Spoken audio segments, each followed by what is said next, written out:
And I know you've been wondering if we have any big news for you at this event. Well, as it turns out, we do.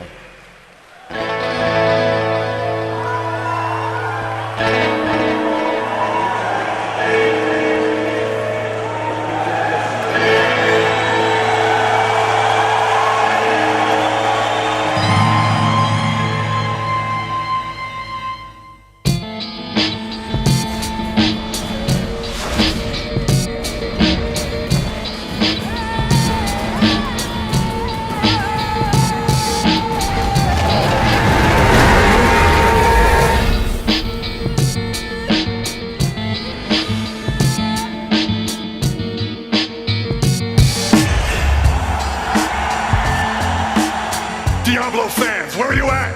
I think we've added way more quests. We've randomized the quests. Every class gets traits that are unique to them. So this is an evolution of the Diablo II skill system. 5 kinds of runestones drop in 7 rarities. PvP battle arenas. The talisman is a dedicated inventory for your charms.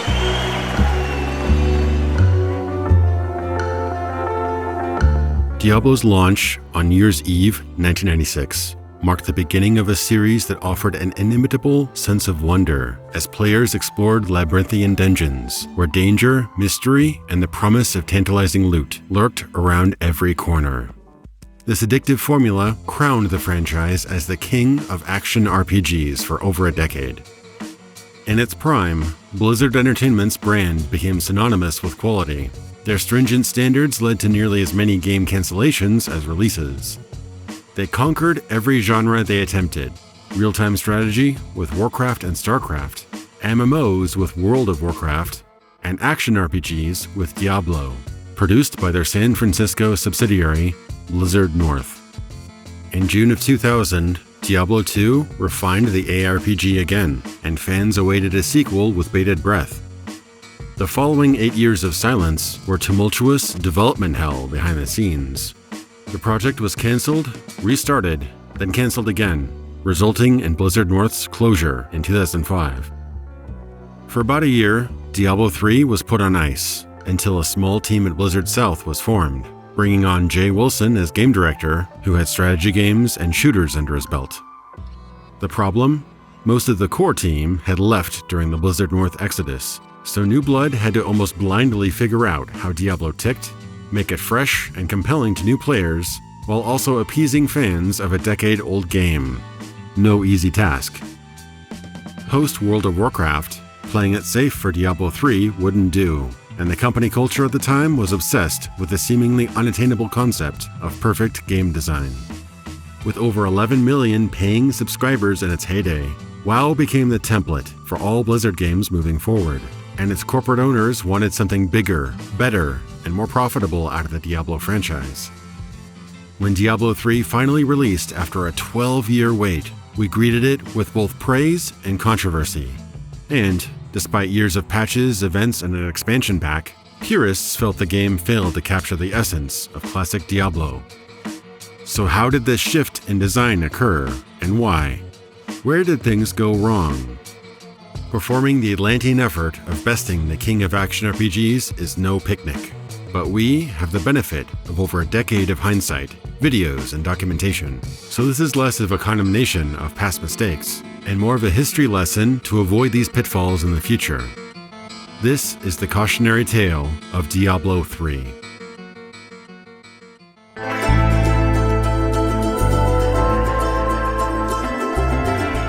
On June 28, 2008, 8 years to the day of Diablo II's release, Mark Morhaime revealed its sequel at the Blizzard Worldwide Invitational in Paris, France. The original Diablo almost single-handedly invented the action role-playing genre.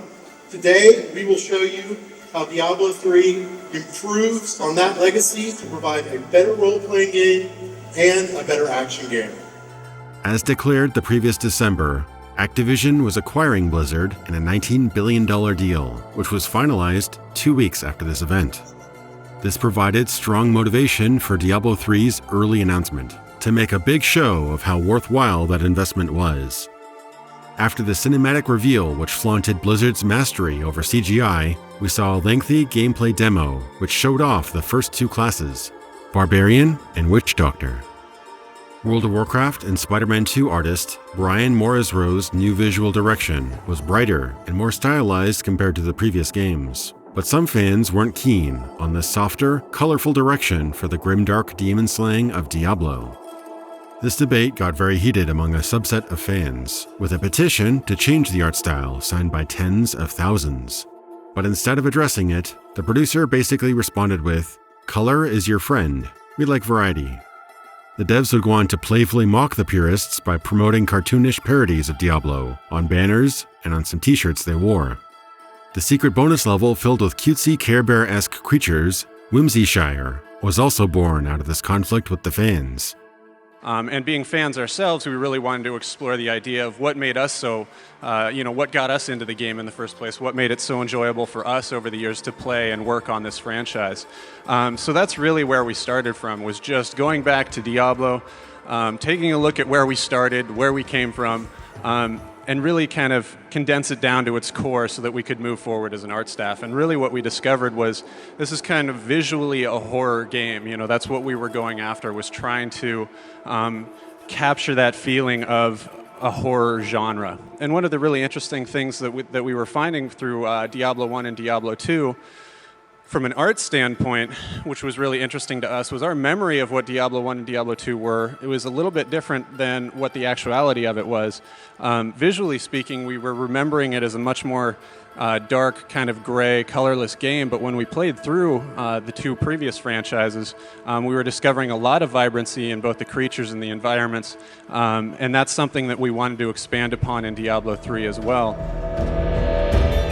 While it's true that Diablo wasn't all grayscale, Diablo 2 especially, with its outdoor landscapes, introducing green in the grasslands and jungle, gold in the desert, and red in hell, but it was still much starker than Diablo 3's hazy, color-tinted style. And it's not like YouTube and the Diablo Battle Chest weren't available in 2008, allowing gamers to see the discrepancy themselves.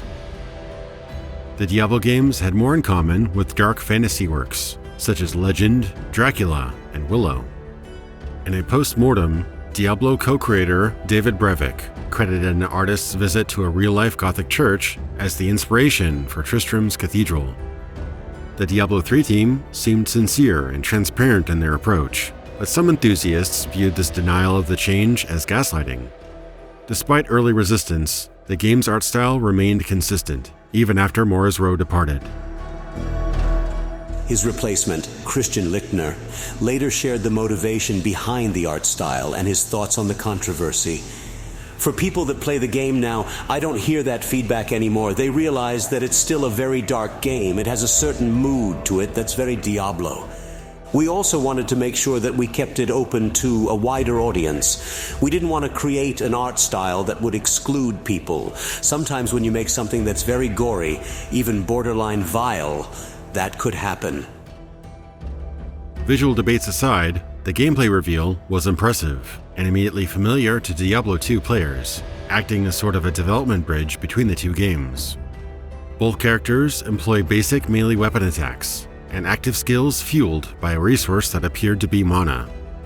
The gameplay showed 7 skill or spell slots, along with 2 belt slots for scrolls and potions. As previewed here, they plan to have consumable scrolls for identifying items, revealing treasure on the map, summoning pets, and randomizing the magic affixes on your gear. Looking closely at the inventory screen, there are quality-of-life improvements that address inventory space issues. These include the talisman that holds charms, announced later, and all items, big or small, fill a common slot size. What appeared to be room for additional slots was available and locked as your character progresses. At first glance, this update to Diablo seemed faithful to what fans knew and loved. The Barbarian played similarly to the last game, while a new class, Witch Doctor, used crowd control, area of effect, and long-range magic, but also relied on basic weapon attacks as their main left-click skill. This obviously changed in later iterations of the game. The game director, Jay Wilson, made it clear that a lot of focus was on quality-of-life features and removing problems they identified. The devs took several design cues, not from other RPGs, but from popular action and shooter games at the time. Mana potions were removed entirely and replaced with other mechanics to restore your skill resources. To combat the problem of players spamming the potion button during fights, they tried a delayed auto-heal function in early development, like in Halo, but they scrapped that idea after gameplay slowed while testers ran away and hid. Health potions returned, but were now limited in number and put on cooldown. Supplementing this, they made the game more aggressive by adding the often touted health globes, which drop from slain enemies and instantly heal you upon walking over them. This was credited to God of War, but really, there are hundreds of games with health pickups going back to the 80s. The boss here at the end of the demo, shown here in Act 1, was an early design of the Siegebreaker found in Act 3 of the finished game. It was a huge but straightforward boss creature with no cutscene introduction and a single health bar, but offered a brutal, one-phase slugfest, just like you'd expect of the previous games in the series. In this preview, player deaths result in brutal execution animations, something either removed later in development or never implemented beyond this demo. But this gave us a skewed impression of what to expect from the big bads in the final game, like Belial, Azmodan, and the Butcher. Those battles had invincibility phases, timed damage zones, and played more like a minigame, compared to the standard combat loop with any other creature.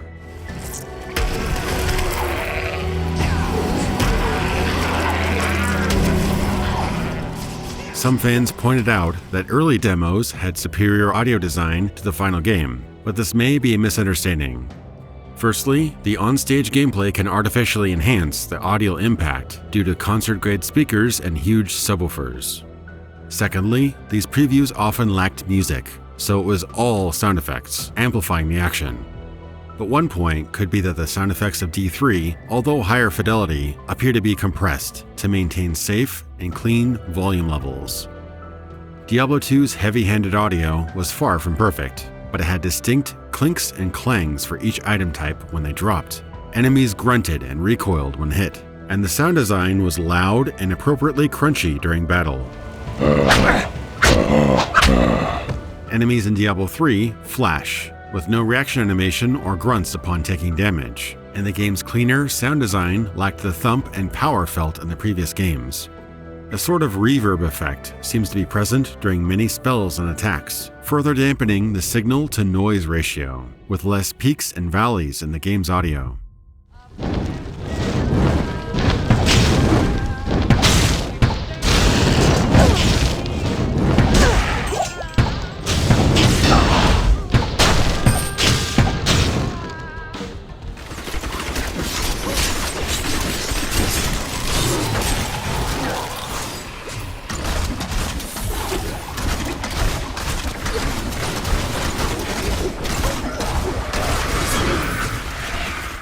Another loss beyond the devs' control was the departure of Diablo composer Matt Ullman a year before this announcement. Other artists completed about 90% of the soundtrack, which drastically changed the mood and atmosphere of the game. Lead world designer Leon Boyarsky teased a renewed focus on storytelling and role-playing in the game. Now, and another thing you saw on the demo yesterday was that we have a new conversation system.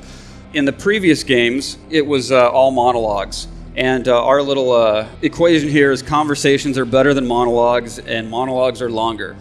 Even if it's the same number of words, a monologue can feel twice as long. It's not the best way to get information to have somebody just talk at you. It's a much quicker, easier, more entertaining device to have a conversation where your character comes to the table knowing certain things maybe the player doesn't know, but things that can be revealed through a conversation. It's much more interesting. It gives you a sense of discovering things as a player. We can also give your character a history that the player doesn't necessarily have to know about that can be discovered throughout the game.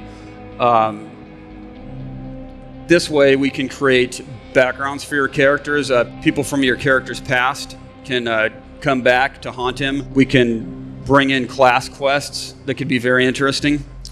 Each class will have different views of the story, which will be played out through these conversations. It just basically makes it more interesting. I think that the bottom line beyond all this is it really gives us a way to put the hero that you're playing at the center of the story. Your hero can drive the story as opposed to being an errand boy. You can decide what is the best thing to do.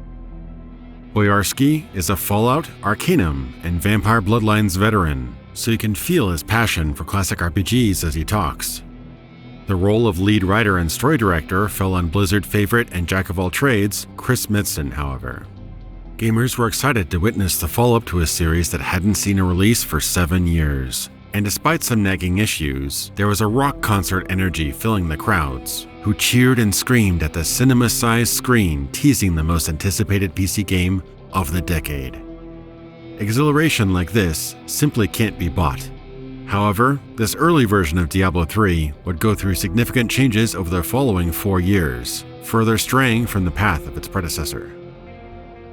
Before we begin, I'd like to remind you all that what you're going to see today is work in progress. Nothing is final. You can say that again.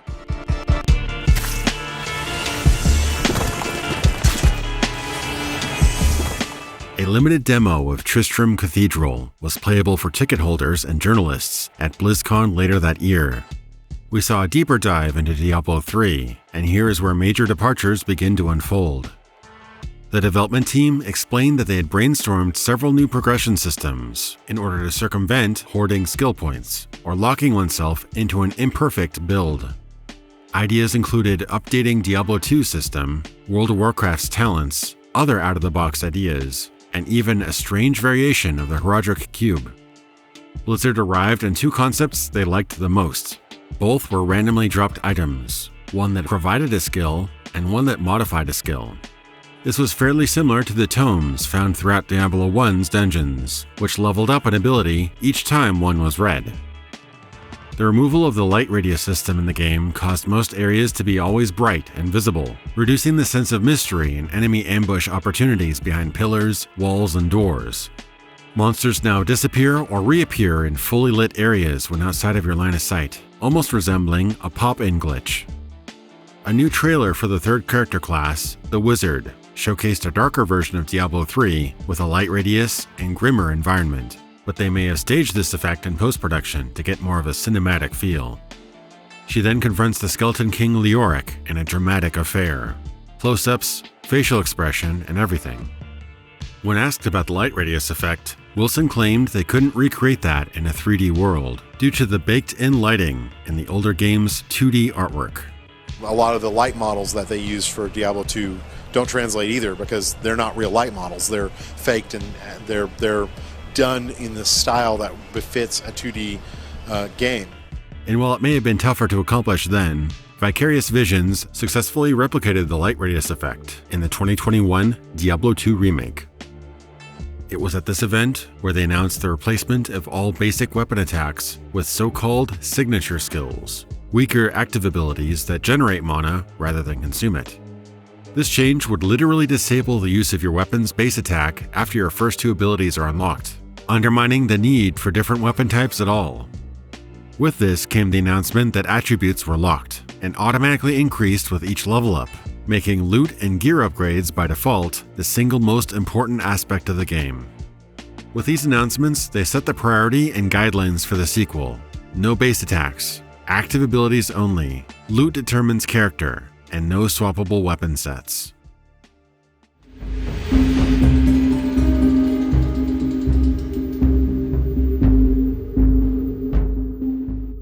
With only a drip feed of updates since BlizzCon, the community manager shared some interesting tidbits regarding the question about level design and the pitfalls of randomly generated environments. Micah Whipple, aka Bashiok, replied, "Randomized levels can indeed create a very generic feeling if not done well. We're working really hard to ensure that doesn't happen, though. It's actually one of the reasons why our exterior layouts aren't randomized. It's extremely difficult to have wide open areas be randomized as well as interesting. Instead, we have static exterior zones where the roads, towns, and edges are always in the same place. To keep some bits of random in there, though, we have a bunch of small, medium, and large pieces cut out of them. In those cutout pieces, the game can then place the randomized adventure sets. They could be artistic in nature, a fountain, an abandoned cart. They could spawn extra enemies, or they could spawn quests. It wasn't exactly articulate, but it seemed like replayability and the unpredictable were returning with full force. We'll see how that pans out. A month later, BlizzCon 2009 launched, but was easily the slowest year for Diablo III updates.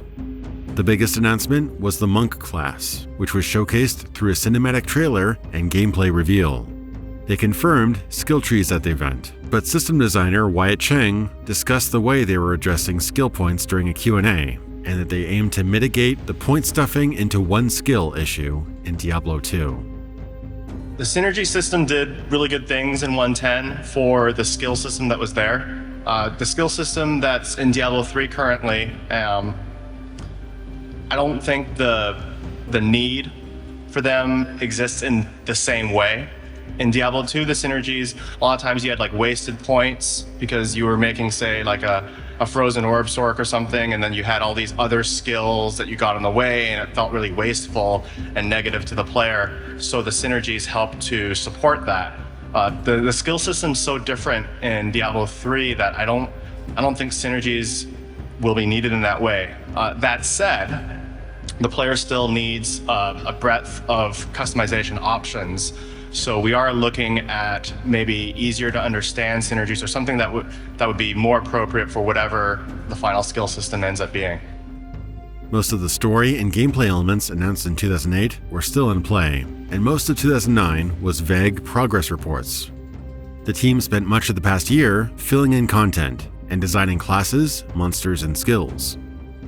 Curiously, in a Spike TV interview with Jeff Keighley, Wilson had a revealing answer about the priority of development regarding the game's core feature, loot and item design. It's not one that we have to kind of solve too early. Itemization tends to come later in the process.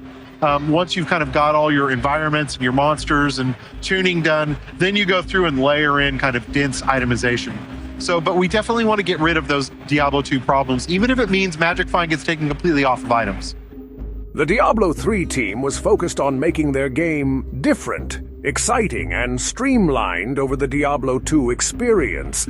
But in doing so, they left the most important thing about these games, the pursuit of interesting loot, as one of the last things to develop. And as we'll soon see, the list of features put before itemization grew and grew. Later that year, the skill tree question was qualified during an interview with Jay Wilson and the DiabloFans.com community manager Sixon. Wilson wrote, "About that, we've decided to remove the tree-type architecture and we are moving into a purely skill-based system. This new system is still in the development stages, and if it does not work, we still have plenty of options to fall back on. Right now, we're just trying different things and getting a feel for the few ideas in regards to the skill system that we have going on right now. It differs from the World of Warcraft Diablo II type hierarchical styles and is more of a skill pool path than a tree per se." With the third attempt at making the game now reaching its third year into development, they threw the skill system into a state of uncertainty, with confusion about whether or not it used the skill tree. Community updates and tweets didn't help clarify things. Skill trees were confirmed dead, but then revived because of constant redesign. These changes seemed to move away from Diablo II's system without a clear destination.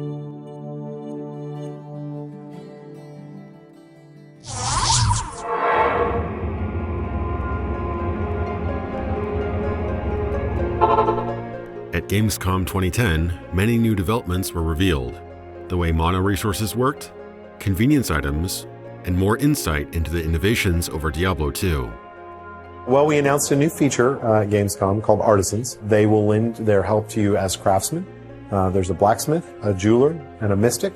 So we always try to look for ways to make any feature that we add play into the drop system. With crafting, you need materials to make items and to do a lot of the enchantments and things like that. So what you can do is you can use a cube-like device that we've added to the game to take your items and break them down into essentially the raw materials of making magic items. That's usually when we look at something and we say we don't like it.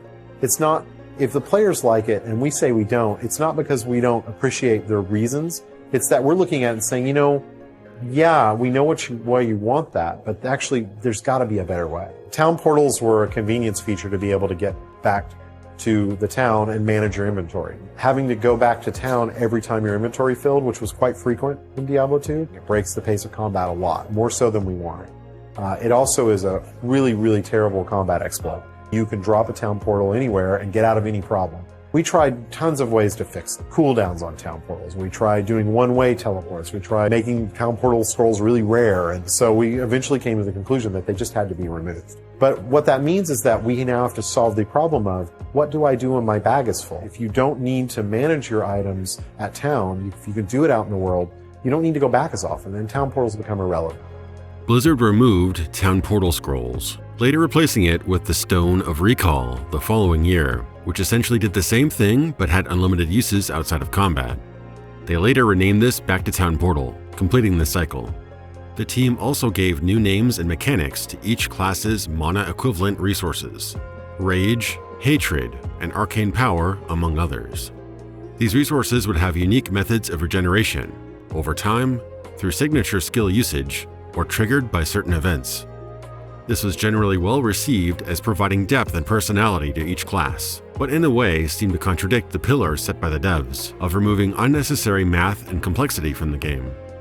I can say that this BlizzCon, in terms of Diablo news, will be the biggest one that we've ever had.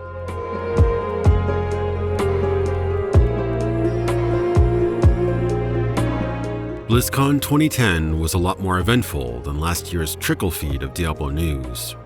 The cinematic trailer for the new Demon Hunter class had a style and panache that was exciting, using in-engine graphics.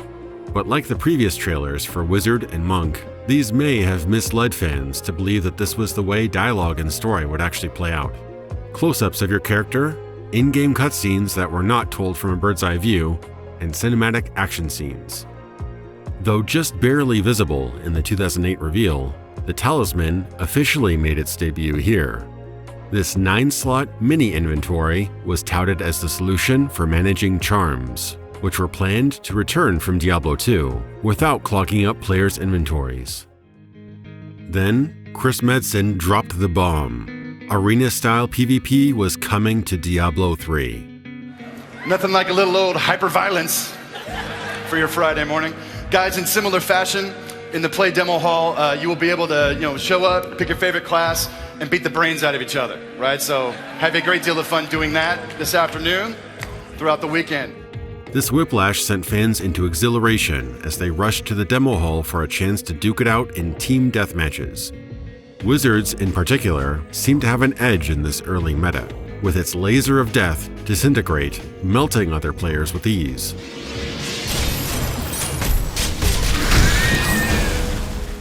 So even this early demo suggested Blizzard had their work cut out for them to balance PvP while maintaining the sanctity of solo and co-op play. The rules and team size would evolve, from 2v2 in early demos, 3v3, then eventually settling on 4v4. But the thrill of having organized versus in Diablo for the first time instantly sold this mode as a most wanted feature. More on this as the years go on. Another announcement: Traits introduced a strong compromise for the lack of attribute points. The team argued this was a way to separate passive skill points from active skill points, so players wouldn't swing 100% one way or the other. Each of the planned 30-odd traits for each class were unique modifiers for your character, not incremental bonuses like single-digit percentages or minor buffs. These were game changers.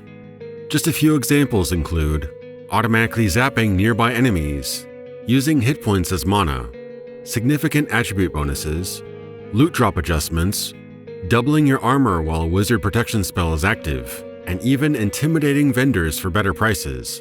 Traits would also have 1 to 5 ranks you could attain with point expenditure, allowing even more customization and build investment. And last but not least, the team revealed the runestone system, a set of 5 socketables, specifically designed to attach to your skills, not your items. Their initial names were descriptive: Viper, Hydra, Striking, Multi-Strike, and Power. But the team didn't like how the names sounded thematically, and pigeonholed them into limited ideas. Runestones then became the less restrictive Obsidian, Alabaster, Indigo, Crimson, and Golden. Runestones were destined to be the killer app for Diablo III. As actual items in your inventory, players would seek them out, grind for them, and socket one into each and every skill, allowing for an even wider range of abilities and builds than ever before. They also came in 7 ranks, which boosted the power level and the visual feedback of each effect, with the higher ranks available only in later difficulty modes. The team also went back and forth about picking up runes as is, versus the idea of making gray runes that you could attune to a skill of your choice, permanently binding the item into that particular skill modifier. Fans were quick to compare the skill-oriented rune stone system to the runes in Diablo II Lord of Destruction, which were rare items you could collect and socket into weapons and gear. Secret combinations of runes would grant powerful affixes to your items, which decreased their accessibility but magnified their mystique and desirability. Players had repeatedly asked about rune words in Q&As, but the Diablo III team had no interest in returning to that system. In Diablo II, there were rune words. Will you be keeping and maybe expanding this system?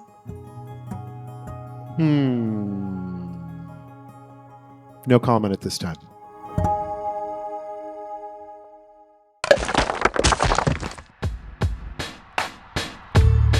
Lead content designer Kevin Martins described the game's BattleNet functionality, seamless drop-in, drop-out co-op, and delved into their progress with the runestone system. This is mostly territory covered before. More innovative, however, was Martin's description of randomly generated locations and the debut of randomized quests. We have random dungeons, random monsters, random loops, pretty much random everything. Every time you go around a corner in a dungeon, you don't know if you're going to see a brand new quest that you've never seen before. You might see the same monster, but with totally new powers. You might see a totally different monster. That aspect of it is one of the things that Diablo is most well known for, and I think that we do that better than anyone. I think we've added way more quests, more variety of quests. We've randomized the quests and have these sorts of quests that are self-contained. For example, if you enter a dungeon in Diablo III, there might be somebody standing at the entrance like a treasure hunter saying, "Hey, I heard stories about the idol of Rignar that is hidden somewhere in this dungeon. Help me find it and you can share in the reward." Then you go through the dungeon and protect this guy. Then you'll find the idol and you'll get the reward. People will turn on you. You're never quite sure what is going to happen. We're adding all those random elements all over the world. There is way more quest content overall than Diablo II. Period. Random quests were a feature that circled around the internet, often indirectly, and became part of the palpable hype surrounding the game, found in forums, early promotional texts, and whispers among the community for a while. As the official website for the game continued to evolve, features, names for items or systems, and modes such as the PvP arena were in a state of constant flux. The vague idea of randomized quests were eventually called encounters, later returning under the name events. Behind the scenes, Jay Wilson hired Josh Mascara, a veteran game designer he previously worked with at Relic Entertainment. Mascara directed the not-so-secret console edition of the game, hinted at and rumored for years, no doubt coordinating and influencing one another for parity between PC and console. Around this time, the talisman system for storing charms was pronounced dead. The team had tried various approaches: a static storage for up to 9 charms, or a color-coded system where you could link charms of the same color for extra bonuses, kind of like a match 3 game. But per their design goals, it was just too much math, caused analysis paralysis, and slowed the game down when you got a new charm. Some of the team also argued that it was redundant to standard gear. Pragmatically though, Cheng said they cut talismans and charms to reduce the game's scope. At a press event in July, Blizzard invited content creators to visit their offices and get behind-the-scenes details and early access to the game, with the embargo lifting in August. Among these, Force Gaming and Sixen documented their thoughts on the state of Diablo III, and from what we know now, this build was a little under a year out from release. We completely overhauled the way that we author all of the skills. That meant that we pretty much started over on everything and redid it all from scratch. This event came with a slew of new revelations.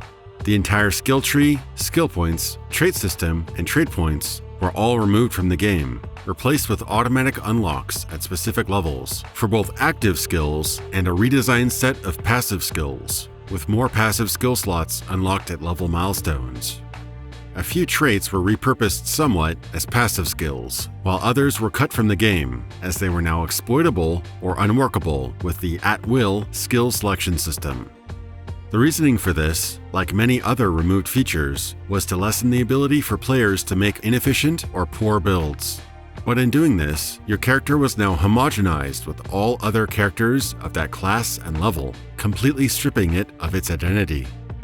This change also removes one way to mitigate the randomness of itemization. Loot drops could be generous, or they could be cruel, so traits or attribute points in previous games were a way to give control back to the player on how their character progressed.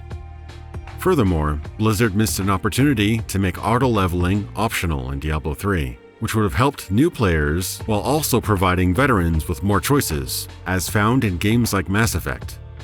Providing a more customizable character really had no downside, but any potential of making an imperfect build was considered a fault to the team. At worst, players would make inferior builds compared to the default setting that they could respec at some cost. At best, a min-maxer could cook up something better than anything the devs imagined. When we put the game out into internal alpha, we had the system that we've shown previously at BlizzCon, where you had 7 slots. You put skills in those slots, and then you could assign skill points to improve them. The skill point system says to players, if you really want to be optimum, you should dump everything into 1 skill or 2 skills. We tried to fight that a little bit by having kind of escalating caps on skills, but it didn't really work.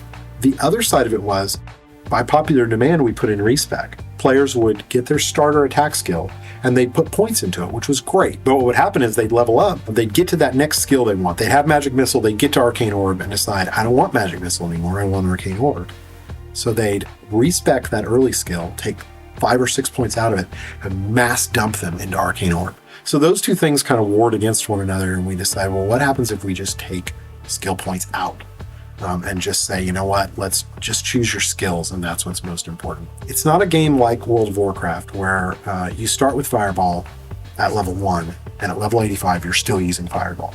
A game like Borderlands actually has a great model because their attacks are tied into items, and you're used to items cycling out all the time, so it feels really natural. But for Diablo, it felt really unnatural. That's the way you naturally want to play, so we're going to let you do that. And the restrictions that we put in was to cap that total number of skills, both as you level up, but also we even pulled the cap down a little bit to 6 skills. People could kind of get everything they wanted at 7, but at 6, they started having to make really hard choices about what. And it seems like just 1 skill difference, but it actually made a big impact. I think this might be the first skill system that we've ever done where the player's first instinct is not going to be to go to a website and find out what their build is. In panels and interviews, Jay Wilson claimed lowering skill slots made builds more decisive and interesting, and made players struggle to find their ideal set of abilities, instead of being able to get all the ones they wanted. So the original 7 skill slots were now 6. The more cynical players immediately suspected the console version for inspiring this change. After all, using 4 face buttons and 2 triggers or bumpers was a reasonable controller layout for abilities. But as a sequel to a PC-exclusive game, the obvious comparison is the more flexible Diablo II, which utilized F1 through F8 as skill hotkeys, unlimited manual skill selection, plus a mappable left-click ability. Blizzard then surprised us with a new feature, 2 in-game auction houses, one where players could trade items for in-game gold, another where you could buy and sell for real-life money, transferred to and from your PayPal account. selling entire characters was going to be allowed at a later date, which was confusing considering the previous progression announcement. Diablo II and WoW players were tired of being banned or penalized for third-party trading, so they considered the prospect of being able to earn some extra scratch while playing their favorite game, a mostly positive addition at the time. The proposed fees would change over time, but the final fee would be a flat $1 charge on any single item successfully sold, and a 15% transaction fee for stackable items. For the gold auction house, 15% of your in-game currency would also be taken on a sale, for whatever reason. There were a lot of sensible restrictions too, like region-locking auction houses so you could avoid international scamming and interference, and hardcore characters would have a separate, gold-only auction house. An interesting coincidence, and perhaps an important precedent, was that just 1 year before they announced Diablo III, eBay had officially banned the sale of digital in-game items, like the ones sold in Diablo II and WoW. Perhaps the auction house was an answer to that void in the marketplace. Blizzard also revealed 2 new special items that would appear in your equipment screen and could be used anywhere. The Cauldron of Jordan could sell items for you, even outside of town, and the Nephilim Cube granted the ability to salvage gear into materials.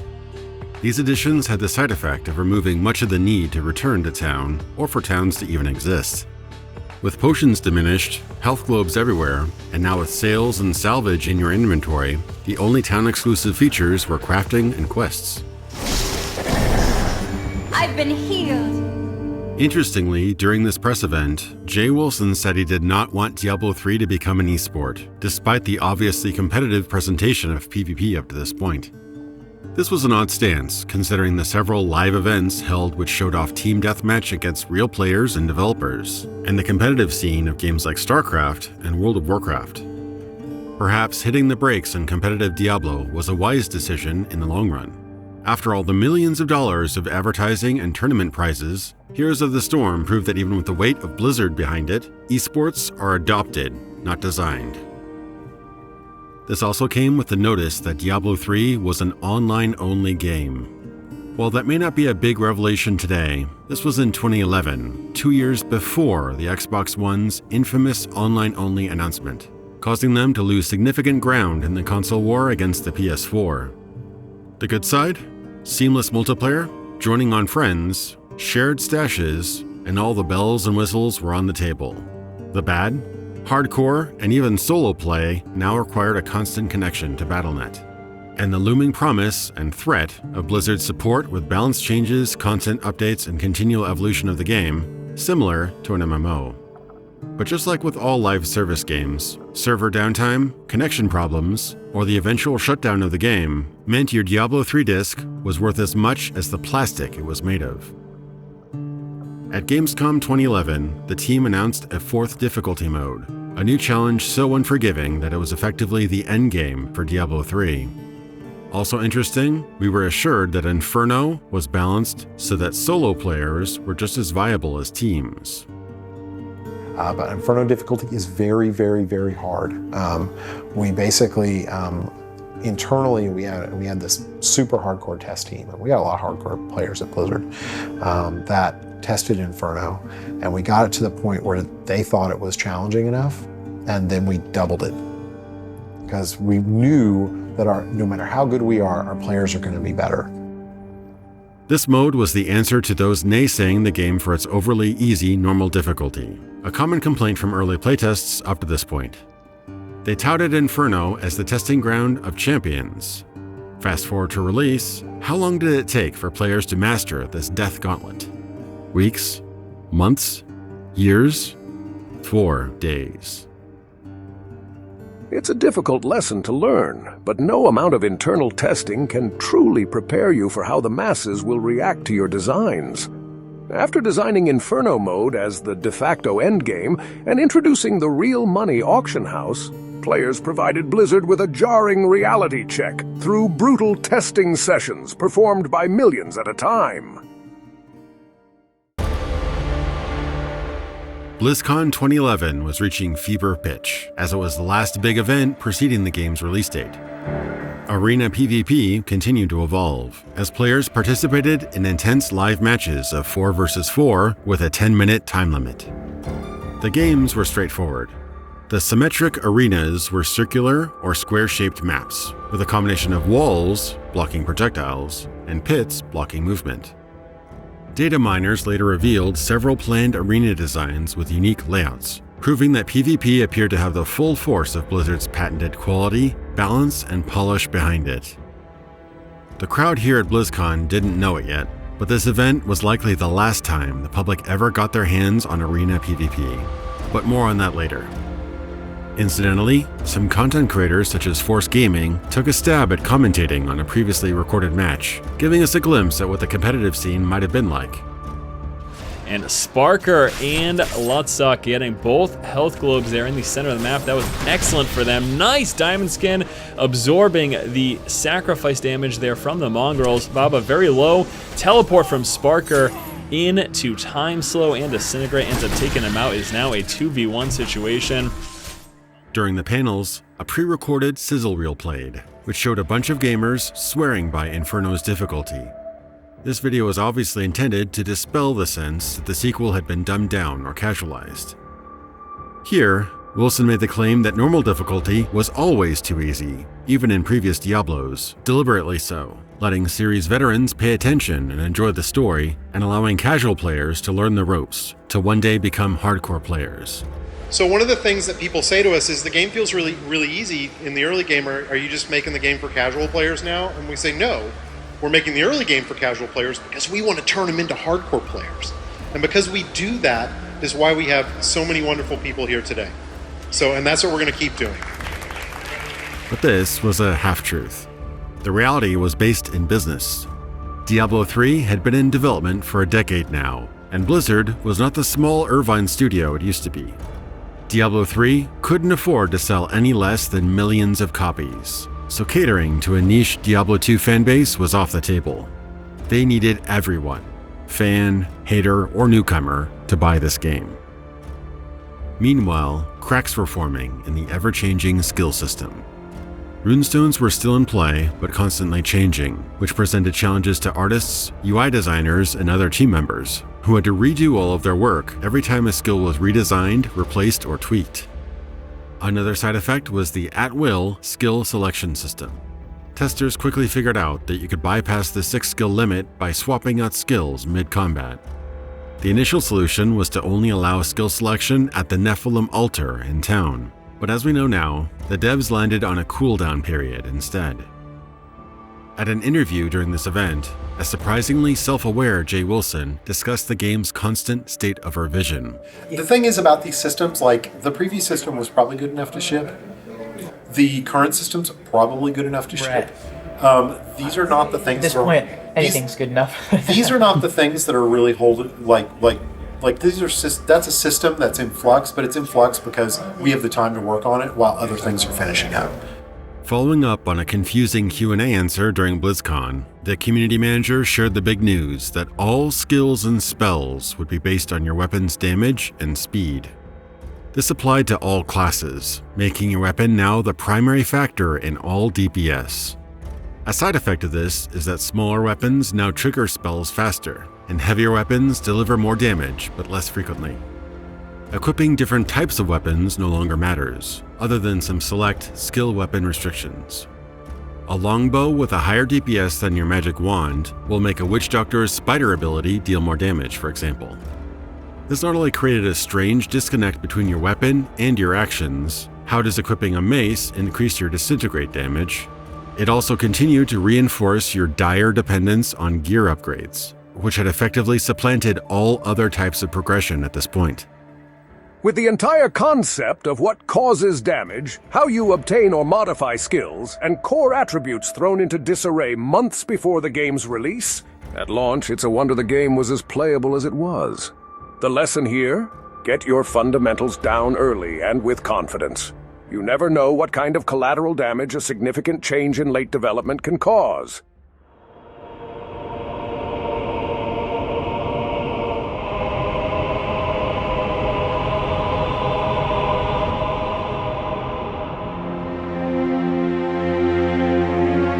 In early 2012, anticipation for Diablo III couldn't be higher, but development had hit crunch mode. The May release date wasn't announced until March, but their deadline was determined several months before. Yet key game features lagged behind schedule, and in the months leading up to launch, Jay Wilson announced several rounds of cuts in order to stick the landing. First came the news that the items you could use to sell and salvage outside of town, the Cauldron of Jordan and Nephilim Cube, were gone, and those abilities would reside in town artisans alone. Diablo's signature element has always been its randomized, unidentified loot.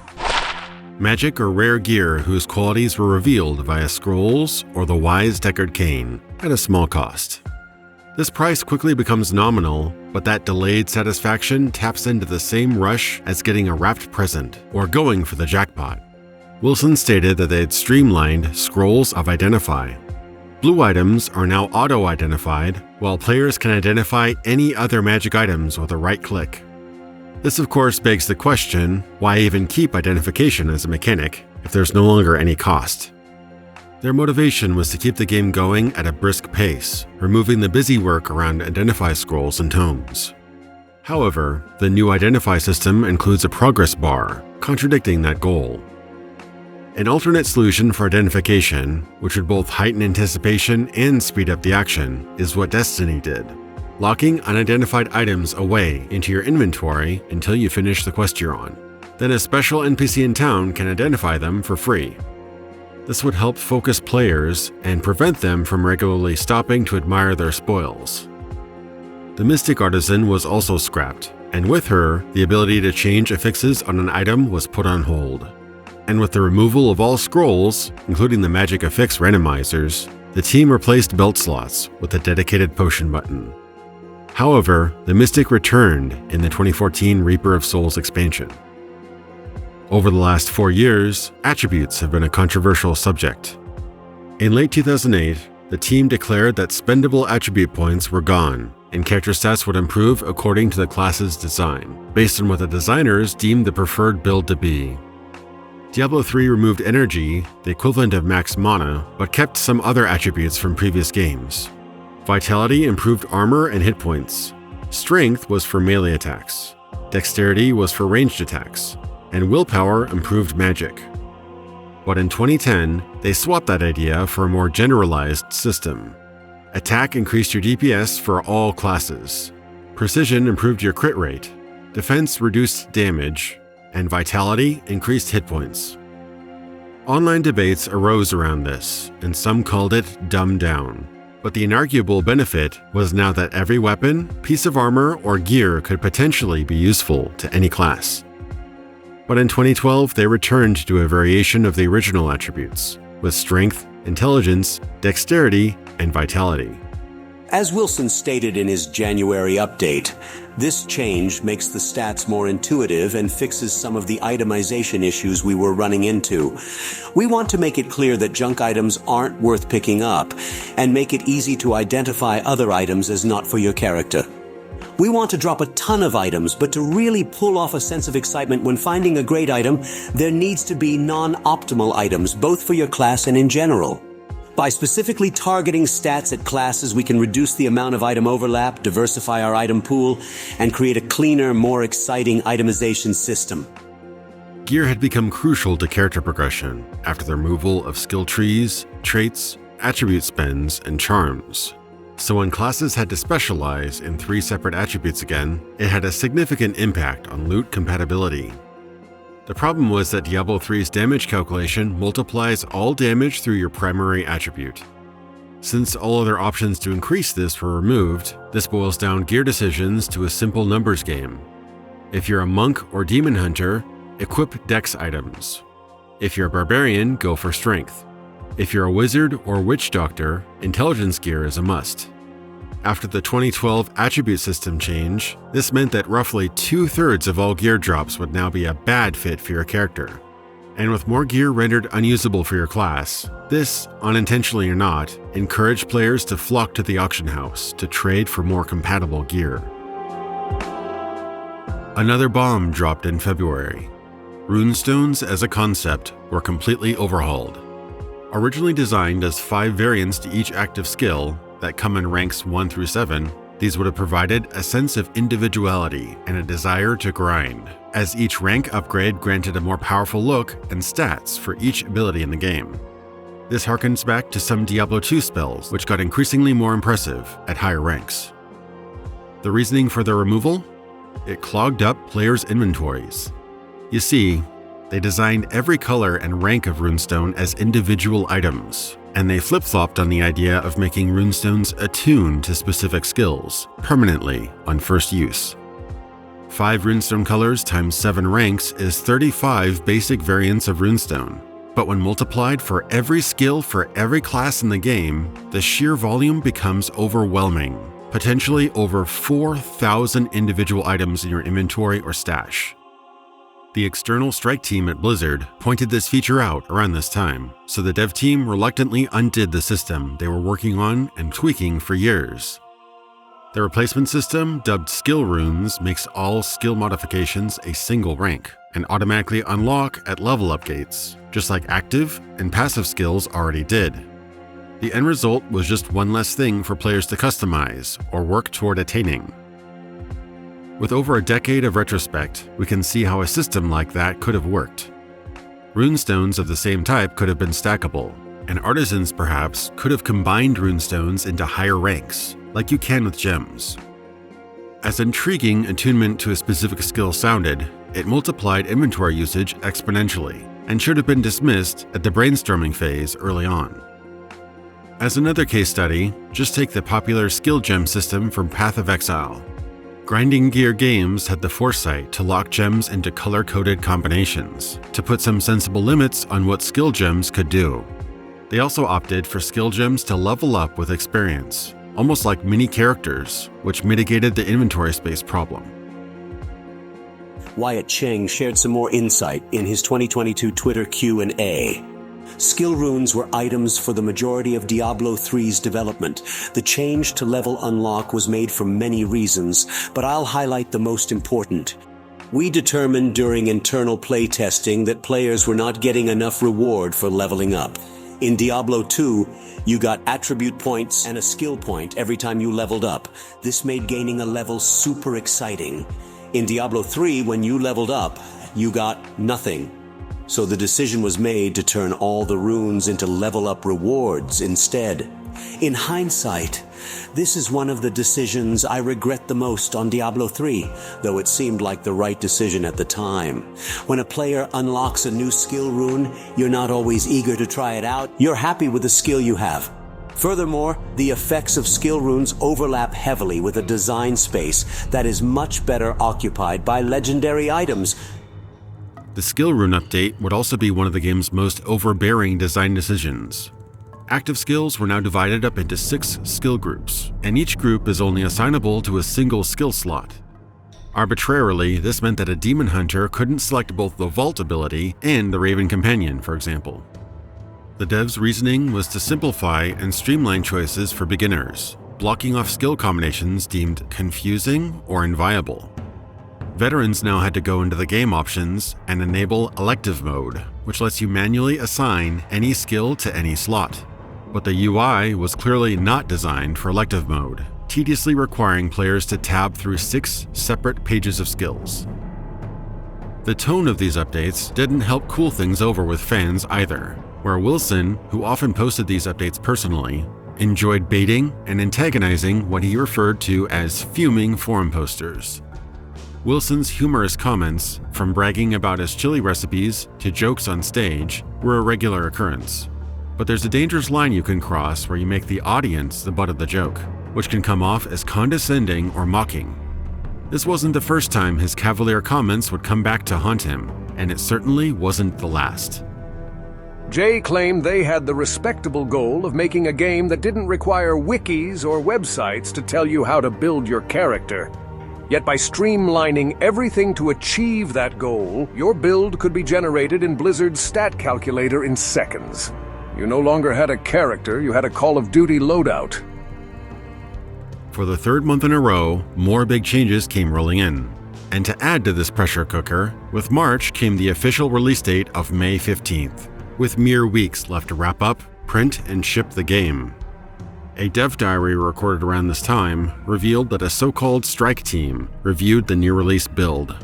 So you work on a game for 5-6 years like we have, you really lose a lot of perspective. It's really hard to judge your work and judge the game. And so you need fresh perspective. You need to bring other people in. We have this process we have internally where we have a strike team that is built up of developers from within the company, from the other teams. They came in and said to us, showed us things about the game that we thought were fine, but that weren't. You're always nervous about making radical changes at the end, but sometimes you actually have to make those radical changes to make the game better.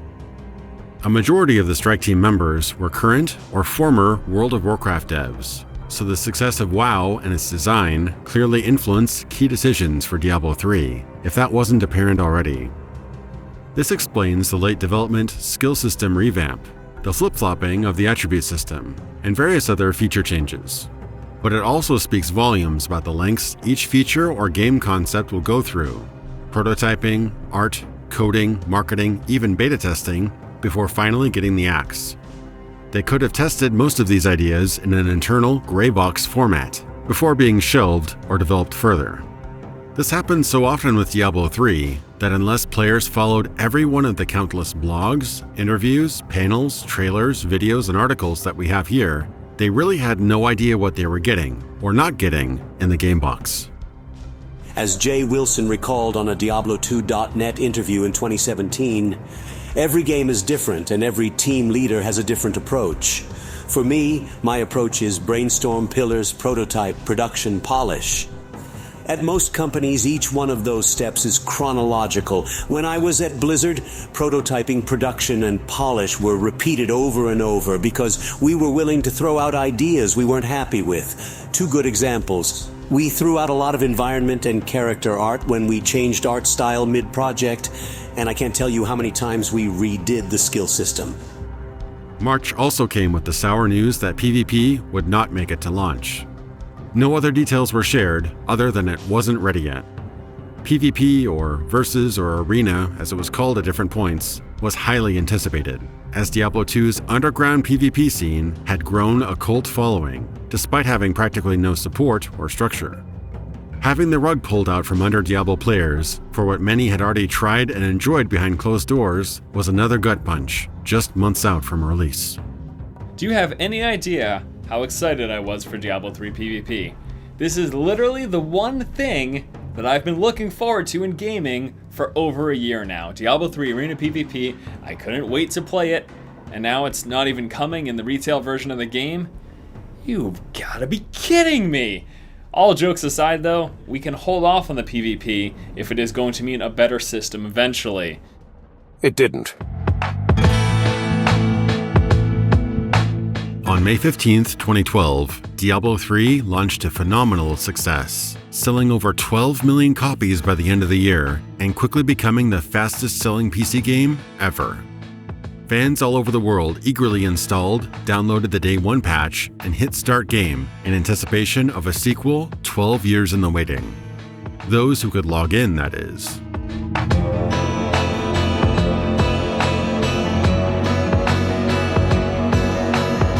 The game's infamously botched launch vindicated all the naysayers of a live service Diablo. And this is one of the earliest and strongest examples of why players now take critic reviews with a grain of salt. Reviewers had an unrealistically positive experience, largely because they had the servers all to themselves during the days leading up to the embargo. So the critical score was unaffected by login errors, outages, lag, and cheap deaths due to server overload. But the user reviews, on the other hand, were brutal. The reviewers liked it. I mean, for a Blizzard game, those are actually really awesome reviews, right? So things were good, right? No. Well, even what we thought was the most outlandish estimates for Day 1 ended up being massively conservative in reality. And the worst fear of an always online game is not getting into play, and that is exactly what happened, and the internet did its thing. With a peak active player count of approximately 5.8 million people, the team severely underestimated the server load required for the biggest PC launch of the decade. MMOs like WoW had login queues during peak activity, but Diablo III had no such safeguards. And so, Error 37 would be the login failure prompt that launched a million memes, parody videos, t-shirts, inflammatory forum posts, and even a fan website registered on launch day, which got so many hits that error37.com suffered outages as well. Lagging is the worst when playing with others. It feels even more wrong when playing solo. Getting kicked mid-battle or getting a cheap death erasing your hardcore character, it was worse than we could have imagined. Launch day itself was a celebration. Launch week and launch month was another story. It's like triage at the ER. Sure, players are farming pots in Act 4, but these other folks can't even log in. How do you juggle these priorities? Between bouts of frustration came excitement for players new and old, but veterans noted the extremely unchallenging nature of normal difficulty, making the first run through the game feel more like a tutorial. Online and challenge issues aside, the longer they played, the more players realized that a few bolts were loose. And this is where we address the elephant in the room. Diablo III, after 12 years in the making, raced to the end and stumbled at the finish line. In all its playable builds at BlizzCon, press events, closed beta, and open beta, the game was woefully under-tested. Even during the official beta test from September 2011 through May 2012, not a soul outside of the Blizzard offices could play past the Skeleton King, merely halfway through Act 1. The reasoning? Story spoilers. Additionally, each major patch, be it the skill system, runes, skill damage calculation, crafting, or salvaging, came with a full character wipe. Expected, but discouraging to closed beta testers who took their roles seriously. I spent like a solid 20 hours. I mean, I maxed out all 5 classes. I wanted to be ready to be able to test builds and stuff. You know, oh man. It's so disheartening. Like, well, I understand you're in a beta. I mean, that's... Yeah. I mean, I definitely understand that, but... It almost gets you to be like, I don't feel like leveling again because this is like my 40th level. It's my 40th level 13. Third or fourth time that I'm going to be doing all 5 classes again, and they're just going to get wiped again.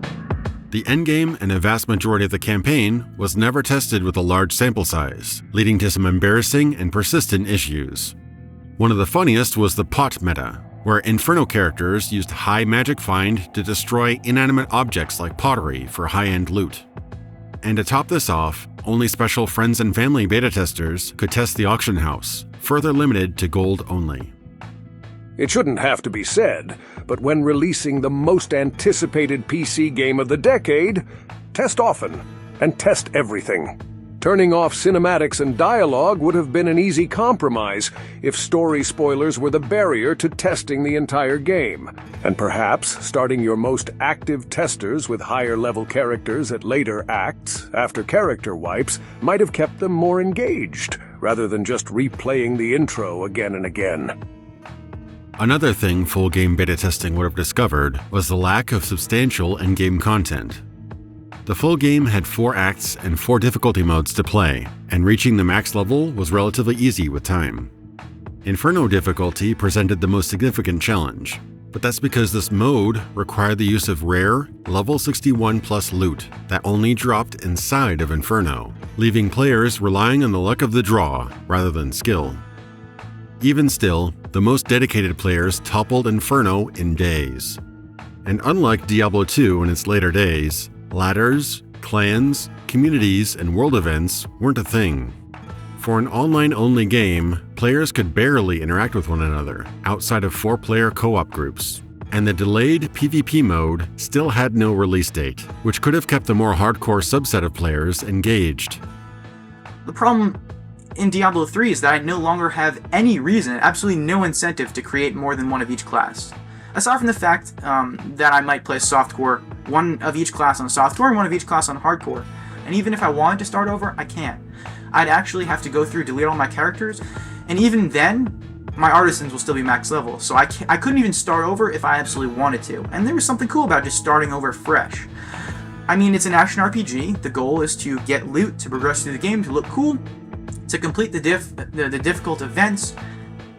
Maybe I want to start over. There is something fun about that in Diablo 2. playing all the way to max level, although that was something different because, I mean, max level 99 in Diablo 2 was almost unattainable. That beta testing suffered to keep the storyline secret was especially misled, considering how many players were let down by it. Diablo III is an excellent example of how less can be more. The game's overbearing storyline was rife with expository dialogue and monologues, things Boyarsky said the team was trying to avoid back in 2008. Diablo 1 and 2 had quest-related conversations as well, but you absorbed much of the lore through the tomes and environmental storytelling throughout the world. Tomes worked like fantasy audio logs, and the narrative didn't overstay its welcome. In the original games, villains were in some far-off place, silent and mysterious. So when you finally faced them, their one and only greeting was powerful and haunting. Fresh meat. Contrast this with Diablo III, which had recurring visions of villains calling you from afar to trash talk and demoralize you, with Azmodan being the biggest offender. Even the final boss, Diablo, repeats the same lines throughout the battle, making the fight somehow less intimidating. How tastes your fear, Neverland? How tastes your fear, Neverland? Would Diablo be the Diablo from Diablo 2? Would we re-envision it? And one of the things that Chris was really excited about was actually taking it in a different direction. So how interesting this time around, where Diablo is manifest again through the body of his mortal error, that it would be female. There was a lot of insecurity about that in terms of like, well, could we pull it off? And would it potentially take away from some of the shape and viscera? You know, talking to the dev team, like, yeah, what do you guys think about making Diablo a chick? You know, like, oh, I think a couple people stormed out of the room. It was not pretty. But the real letdown that most dissatisfied fans bring up was the character assassination of flagship personalities from the series. Many players felt betrayed to see these characters they enjoyed and followed for over 15 years sacrificed at the altar of new ones. Diablo III's cinematics and cutscenes all revolve around newcomer Leah, Deckard Cain's niece and effectively the game's protagonist. Your character may do all the dirty work, but as far as the story is concerned, you're just a tag-along. When Chris Metzen proposed this storyline, the focus on Leah was a big gamble, and this decision caused infighting and major disagreements among the staff. If you connected to Leah's character, the story worked, but if you didn't, the house of cards built on that foundation crumbled. You could see the idea they were going for, a sort of lovable side character like in Half-Life 2 with Alex, or the two notable attempts just a year after Diablo III, with Elizabeth in BioShock Infinite and Ellie in Last of Us. Each of these examples were beloved and met with fanfare, but these characters had regular, meaningful interactions with the protagonist, propped him up, gave him items or assisted in combat, and were larger than life and had Disney charm. Catch! Thanks! Leah talked at the player character rather than with them, and she didn't really have any of these likable qualities. Some of this could have been redeemed if the protagonist had more of a voice in this tale. Unfortunately, despite Boyarsky's lofty goal of addressing the endless errand boy antics and lack of agency within Diablo III, the final game was quite a different beast. Character classes were supposed to have a hidden background that would be alluded to over the course of the game, but aside from slightly different dialogue lines from each class, the story plays out identically. Further genericizing your character were the cancelled dialogue screens that could have helped personalize banter between characters. And the in-game graphic cutscenes that we saw in trailers never showed up either. Cain, you still live. Ah, there you are. The writings in this place are incredible. Come, stay a while and... It is time for shedding our enemy's blood, not idle talk. No one ever listens. All conversations were now either from a bird's eye view, a pre-rendered CGI cutscene that doesn't include you, or a parchment animatic cutscene with more monologuing. It's someone else's story, and it's told in a heavy-handed way, two things the devs promised would be avoided at the 2008 reveal. There's something to be said for less being more. Exposition that does not involve the protagonist, then leading the player on for 3 acts only to pull the rug out from under them isn't good writing. It ruins investment. The mystique of the prime and lesser evils is best left implied, not spoken. Due to the smaller game worlds and easier difficulty, Diablo III's average completion time on normal was half that of Diablo II. Replays of the game on Diablo II would secretly expand the size and scope of the world on Nightmare and Hell modes. But this wasn't carried over into 3, making each replay more repetitive. The trilogy has also shown a clear downward trend in randomization. Outside of specific boss rooms and Tristram itself, Diablo I had wildly unpredictable, randomized, but messy dungeon maps, formed of many tiles, walls, and objects. This could lead to nonsensical design decisions, like having the exit next to the entrance of a floor, but it offered surprises in each playthrough. While Diablo II's larger and more elaborate dungeon tiles made level generation more appealing, and the game's scope expanded with outdoor areas and multiple game acts, the environments were more predictable than the first game. Due in part to the complexity of interlocking 3D environments, Diablo III's world is much more locked down and enclosed than either 1 or 2. The edges of outdoor areas are now completely static, with only a few zones at the center designated for random content. And dungeon design comprised even larger tile sets, which made replays a lot more familiar. Unique to Diablo I was its quest randomizer for single-player games that encouraged replays by offering a different combination of quests for each area every time you started a new world. As previously mentioned, Blizzard teased randomized quests for the third game, arguably the most ambitious feature the series has experimented with. But at launch, all we got were events, a selection of mini-quests that would appear in designated event locations, such as inside a dungeon or the outdoors. Events usually involve just a couple objectives, like finding a chest, destroying nests or obelisks, fighting off a wave of enemies, or killing a named creature.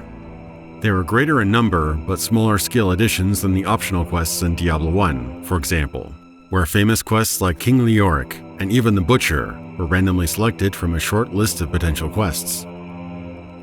In Diablo III, the team introduces several new features to keep players constantly on the move for a fast-paced action game experience. Until its removal in version 2.0, one of these was Nephilim Valor, which granted up to 5 stacks of gold and magic find for 30 minutes, requiring an event completion or special monster kill to continue. Signature skills regenerate skill resources, rather than having to use potions or look for wells or shrines. And health globes instantly heal players during battles, which also contributes to the overall aggressive gameplay. One of the things you want to be very careful about when you get healing in is you want to make sure that the game doesn't break, right? You know, it's like, I'm healing myself and the danger's gone out of the, still you have to have that, especially in Diablo 2, that repeated pattern of drinking potions and the danger and all that stuff is in there, and if you remove that as part of the aspect, then it's just not as fun. Treasure goblins appear at random and have to be killed before they time out and vanish. And kill streaks and environmental destruction streaks, inspired by arena shooters and Call of Duty, provided experience gain and speed bonuses for frenzied players, who are incentivized to chain as much death and mayhem together as they could. In fact, the whole experience moves faster than previous games. Reaching the max level of 60 in Diablo III is a much brisker affair than Diablo II's level 99 grind. This hectic design rewards aggression over methodical play. However, this comes at a cost. Whereas adrenaline came in peaks and valleys in previous games, Diablo III was determined to make that a mountain range. When you make everything intense, however, then nothing is. The loot system and itemization had its own problems at launch. In Diablo II, getting a set or unique item was an infrequent but satisfying experience.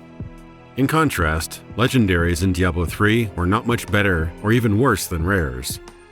The most interesting or uniquely useful affixes, like bonuses to certain active skills or spell-like effects, were missing in legendary items.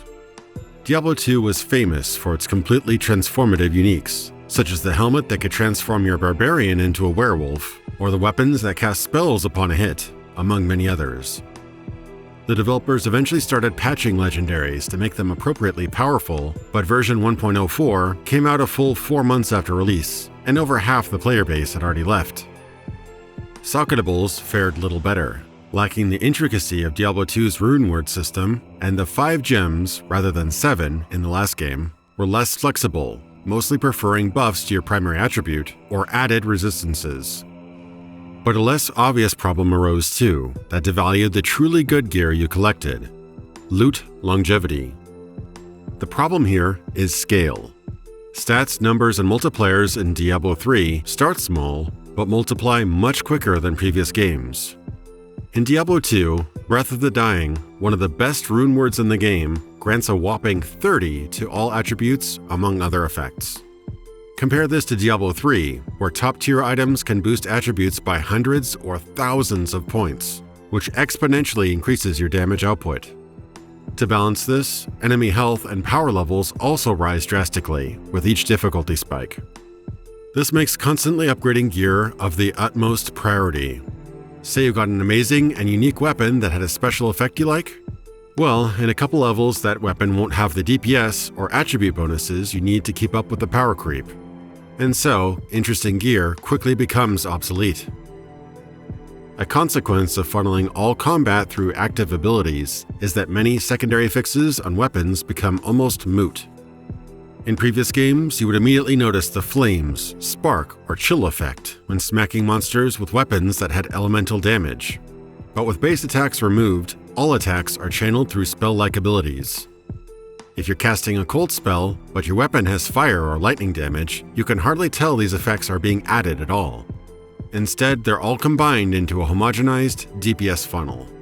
The numbers go up, the enemies die, but the signature left by your unique character and build fades away.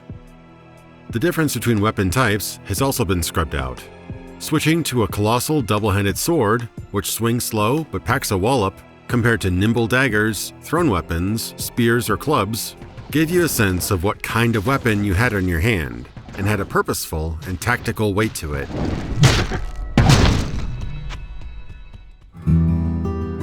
With a live service game, there's a transitory quality to everything in it. The game balance, style of play, and your characters will eventually go away, since you have no local backup. The constant connection to Battle.net servers also cripple the potential to mod unique or personalized experiences into the game. Just look at the Nexus mods page of Diablo III and compare it to Diablo II Resurrected. Within a year, D2R gained hundreds of quality of life features, gameplay revamps, visual retouches, and other mods. After a decade of Diablo III, you could count the number of mods on one hand. Blizzard didn't even take advantage of the online-only requirement. In fact, they scaled back the online functionality of its predecessors, like cutting the maximum player count from 8 to 4. In Diablo 1 and 2, servers could play a bit more like micro-MMOs, as weird as that sounds, where each world had a small hub of players, with just enough people to feel like a small community to trade, party, or hang around with and chat. With a 4-player cap, each game you join essentially demands you venture forth with one another as a tight-knit party. The likely explanation for this was to lock down balance, so they could better manage the Hell and Inferno difficulties. But that didn't rule out some sort of social hub or sense of community inside the game, which players asked about in Q&As ever since its 2008 unveiling. But the real reason behind forcing everything online was security. Hacking, item duplication, scamming, and a plethora of other problems plagued Battle.net's earlier iterations. And the only way they saw to prevent that from happening again was to block players' access to the server-side code completely. In fact, 10 years after the game launched, system designer Wyatt Cheng shared his favorite feature they had to cut from an early version of the game. That's an easy one, a multiplayer hub town. There were discussions about a hub town at Blizzard North. I think Brevik has talked about this before. When you're actually evaluating the cost of the feature on the production schedule, it's hard to justify the cost of a hub town. But when a multiplayer hub town exists, it makes the world feel alive and real. Many later ARPGs would have some sort of multiplayer hub town or a shared instance, such as Path of Exile, Warframe, and Lost Ark.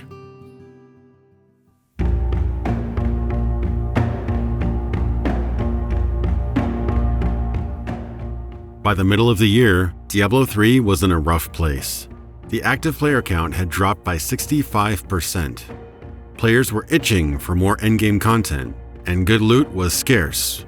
Many players reported not receiving their first legendary until about 40 hours or 2 to 3 entire playthroughs in. And when it did drop, the item usually lacked the attribute bonuses your class needed. Okay, well, I got Slave Bonds as my first legendary drop. I just wanted to show you guys that, geez, I'm level 40 and finally got my first one, so just hope you guys can check this out here. Nothing that great, but yeah.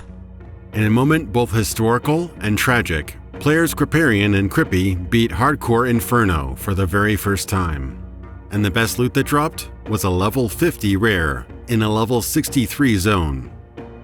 So when the real money auction house landed in June, a frenzy came along with it, with listings ranging from a few bucks to hundreds of dollars for a single virtual item. From a technical standpoint, the auction house was well designed, internally tested for errors, and it successfully reduced scammers and risky third-party trading. But Blizzard never tested mass trading economically to see how the auction house would work when set loose in the wild. Jay Wilson lamented the auction house years after he left Blizzard. The problem is, of course, it over-legitimized trading. It made it too easy. I think we all know this by now, and the consequences. We worried about these consequences ahead of time, but we thought the benefits would outweigh the downsides. And WoW's auction house seemed like a good proof of concept. Obviously, we were mistaken. The problem wasn't that people didn't want to use it. The problem was that nearly every Diablo III vanilla player used the auction house at least once. Auctions became a way to bypass the stingy loot system, or to make a quick buck from items that your main class couldn't use. Blizzard didn't predict the overwhelming demand, and some players took advantage of this feature, turning the game into a play-to-earn scheme. One seller shared his PayPal statement, proving that he made $10,000 selling in-game gear. This was a peek into the new and exciting world of digital speculation and the naive, early cryptocurrency, pre-NFT innocence of 2012. Even if you never paid real money, you could save up gold to get gear too time-consuming to grind for at your level. These tantalizing items, just a few clicks away inside a built-in feature, forever changed the dynamic of the game. I don't think we're restricted at all by growth to doing things that are risky. I mean, we're doing a real money auction house in Diablo 3. That seems pretty risky, at least that's what the internet tells us. So, But if that wasn't enough, the auction house caused legal issues, such as in Korea, where they saw it as gambling and delayed certifying the game. Incidentally, Korean internet cafes started organizing a class action lawsuit against Blizzard because server issues disrupted their customers' play sessions. With real money changing hands in order to complement people's builds, balancing patches came in over the following months, such as the infamous 50% nerf to attack speed. They waited till the real money auction house was actually online, so people that paid real money to get all these items with high attack speed, they were delivering huge DPS. But now they lost it all, so really what Blizzard just did is actually took physical money off people because the items are wasted now, so everyone would have had to have gone out and swapped for other things. Purposefully devaluing player purchase items wasn't their intent, of course, but the damage had already been done, and the auction house's terms of service were clear. No refunds. Wyatt Cheng later shared the difficult lesson he learned here. Players always prefer enhancing one ability over weakening another, also referred to as the buff don't nerf philosophy. Meanwhile, the team scrambled to create endgame content and goals that were clearly missing on launch. The Paragon system was virtually pulled out of their collective hats as an easy way to give players another 100 ranks of progression after hitting max level. But this was a tourniquet for a game over a decade in the making, yet bursting at the seams upon launch. When the economy was so busted that the decision came down to axe the auction house, a big problem stared them in the face. Blizzard had sold over 10 million copies of this game, and on the back of each game box were the words, "Trade the spoils of war." The company could be in an actionable situation if they simply removed one of the core advertised features. So essentially, they had to replace that product offering with a new, exciting way to get loot, with an eventual expansion pack. Diablo fans got a gift-wrapped disappointment at the end of the year, when Jay Wilson wrote a lengthy blog about the anticipated player versus player mode 2 days after Christmas.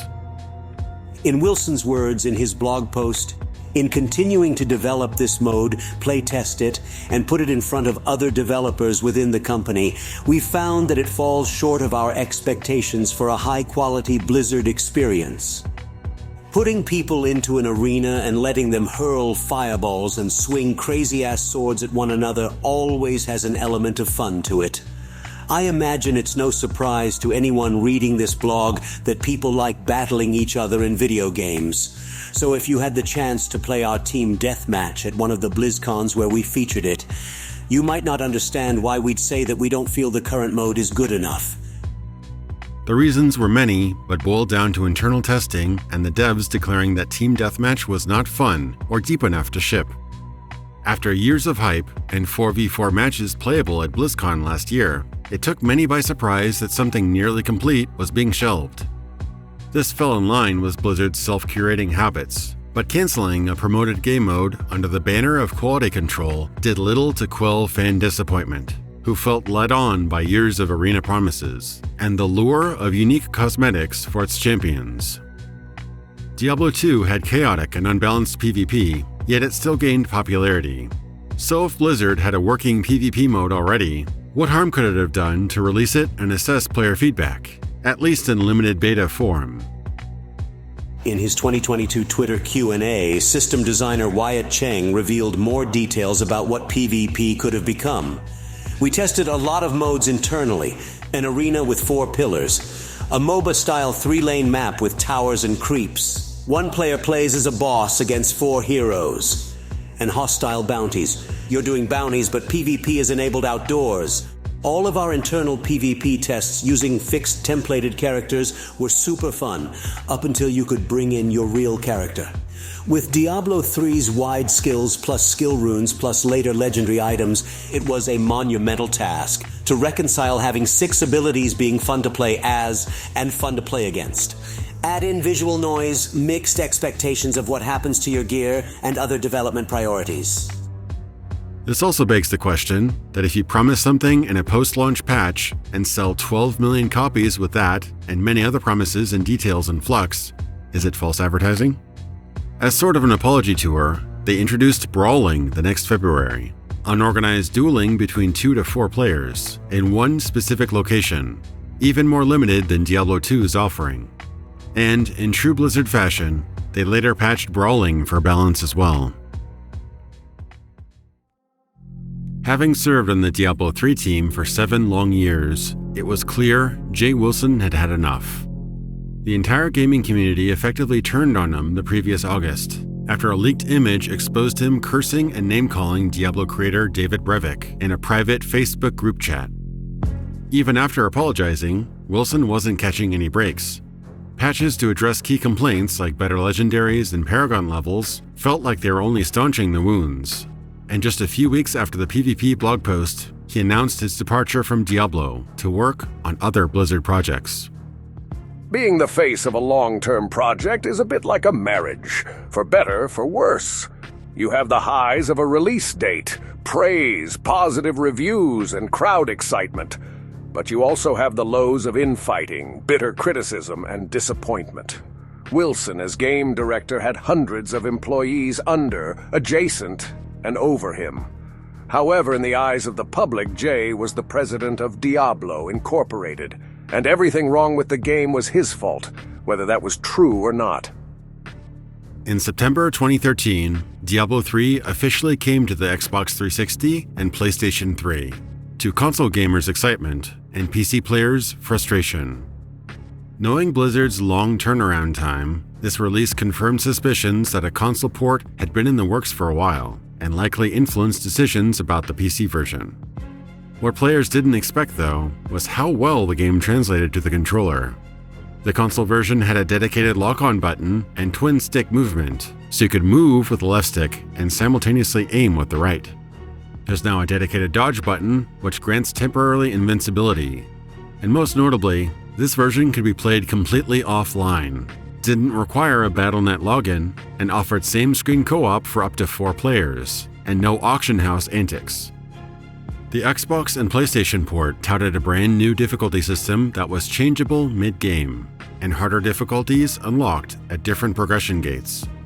This also meant that with the additional loot, gold, and experience gain bonuses at higher difficulties, you could get through most of the game's grind and level cap in one go, instead of having to replay the campaign again and again. And the loot tables were way more generous than its PC counterpart. PC players saw this as an early preview of what was being dubbed the upcoming Loot 2.0 patch, and were both excited for this change, but also felt like abused beta testers. For the first time in Diablo history, console players were getting desirable new features before the PC players did, who bought the game well over a year ago. The success of Diablo III console proved that Josh Mascara was more than qualified to take over the next phase of Diablo, the upcoming 2.0 patch and the Reaper of Souls expansion. He officially took on the role of game director. Leading up to March 2014, anticipation for the game's largest post-launch update grew day by day. Version 2.0.1 reimagined many systems in the game, from a static difficulty system to a flexible one you could switch out at will. The patch also added clans and communities, and the coveted Loot 2.0 system. This is when the definitive shift toward the loot porn era of Diablo III ensued. Your inventory positively spilled with gear, and rares and legendaries dropped regularly in every playthrough, even from the first boss in Act 1, Leoric. The new Smart Loot feature tilted the odds to your favor, providing a high chance of dropping tailor-made gear for your character class, rather than being completely random. The new difficulties of Normal, Hard, and Expert were available right at the beginning for all players, and could be swapped mid-game. And at high enough level, you could switch to Master difficulty, then 6 levels, eventually 16 levels of Torment difficulty, offering gold gain, experience bonuses, monster health and damage, and legendary item drop chance in the hundreds or thousands of percentages. This dramatically reduced the act of leveling up altogether, further leaning heavily on endgame content as the primary draw of the game, for better or worse. And if you bought the Reaper of Souls expansion that launched alongside the patch, you got a 5th act and a slew of endgame activities. The replacement game director, Josh Mascara, ushered the game into a new era, setting the tone for updates moving forward. Give the players what they want. They revamped late-game progression with the level cap increased from 60 to 70, and the Paragon system was upgraded from a level cap of 100 to unlimited, with small, permanent stat buffs of the player's choosing each time. The Crusader class added a sort of defensive counterpoint to the Barbarian, and was a resurrected concept discarded during the original game's development. The expansion adds new endgame content such as Adventure Mode, a way to play curated segments of the game for better loot, and a chance to gain Rift Keys. These unlock the go-to activity of the game, Nephilim Rifts, 10 to 30 minute randomized dungeons you can raid with the chance of acquiring Greater Rift Keys. The frenzy of completing Greater Rifts within their time limit in order to gain the best rewards effectively became the final loot grind for Diablo III. Specialized mini-quests called bounties were introduced, and if you complete all 5 bounties, you get access to a Horadric cache for more loot. And as compensation for the game's relatively weak socketables, they introduced legendary gems as an upgradable and powerful way to augment amulets and rings, earned through Greater Rifts or from Horadric caches. These were all popular additions that greatly enhanced the replayability of the game once you hit max level, providing a rotation of activities to do for that endless loot grind. And they were much more engaging than breaking pots or grinding another Alkaiser run in Act 3. With these major updates, they shut down both auction houses, and the next few years continued to improve on Diablo's current gameplay loop: kill, loot, repeat.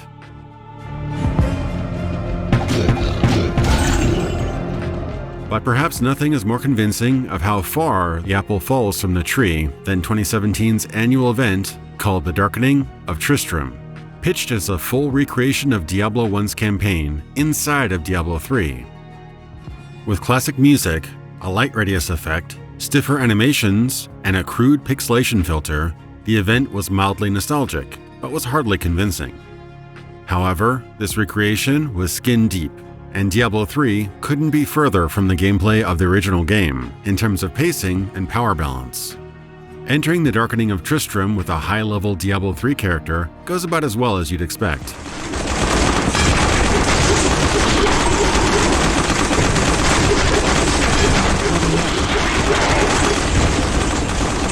Not ready yet.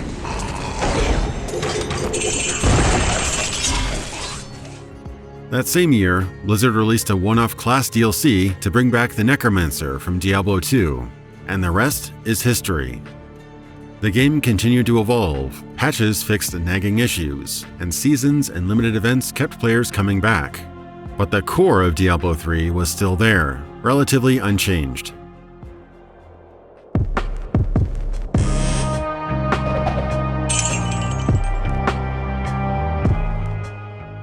In a Wall Street Journal blog post with the game and art directors in 2012, Jay Wilson claimed he had to dispel player misconceptions about Diablo. One of the lessons that we learned in development was people's memories of Diablo II were way different than the reality of Diablo II. They remember all kinds of stuff that never actually happened in that game. Well, when you ask them about Game Challenge, they remember what it was like in Hell difficulty. They don't remember what it was like in normal difficulty. They remember something that is visually darker than it ever was. They remember a variety and depth of monsters that was never there. Reaper of Souls course correction took the stingy vanilla game and turned things up to 11, becoming a monster in its own right. The game became an exercise in excess.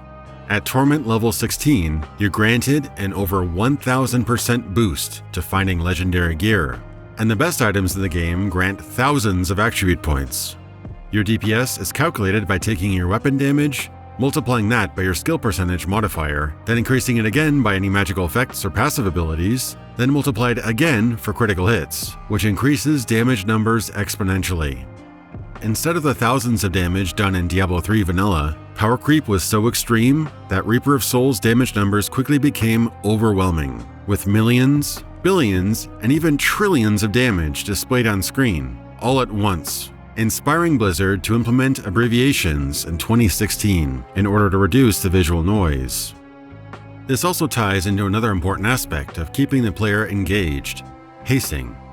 Previous games would break up encounters a bit more, making each fight feel more eventful, adding an ebb and flow of cooldown and excitement. Perhaps to back up the experience bonus system granted when you achieve a kill streak, the game throws swarms of enemies at you regularly, and environments are denser than Diablo II. Later elite monsters have 2, 3, or even 4 affixes, like jailers, walls, damaging areas of effect, and many others. This ramps up the challenge and makes fights incredibly oppressive, but eventually it all just blends together. If everything, the combat, sound, music, pacing, damage, is cranked up to 11, you begin to lose the signal to all the noise. The normal difficulty level, if you're a veteran, awesome Diablo player, this is your chance to enjoy the story, get familiar with the skills so that you can really kick ass with them in the next difficulty level. In order to reduce the monotony for veteran players breezing through normal difficulty, they provided a customizable difficulty system, which you could tune up and down at will, gradually ramping up to the Torment levels for higher challenge and loot drops by the end of a single run.